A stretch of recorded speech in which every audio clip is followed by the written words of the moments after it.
அப்பாவும் அம்மாவும் பேசிட்டு இருந்தாங்க. அம்மா தலையில சில வெள்ளை முடிய பார்த்த நேனி கேட்டா, மம்மி ஏன் உங்க தலையில ஒயிட் ஹேர் வருது, ஏன் மம்மி சொல்லுங்க அப்படின்னு கேட்க, நேனியின் மம்மி இந்த வாய்ப்பை பயன்படுத்தி நேனிக்கு ஒரு கருத்து சொல்லலாம்னு நினைச்சு, நேனி செல்லம் அதுக்கு காரணம் நீதான். நீ எப்பப்பெல்லாம் சேட்டை பண்றியோ பேட் கேர்லாம் நடந்துக்கிறியோ அப்பப்பெல்லாம் மம்மிக்கு ஒரு முடி ஒயிட் ஆயிடும்டா.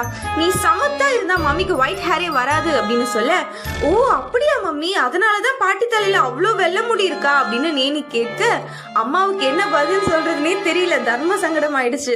இதை கேட்டுட்டே இருந்த நேனியோட அப்பா ஒரு பக்கம் விழுந்து விழுந்து சிரிச்சாரு. Hello, before speaking out think very well.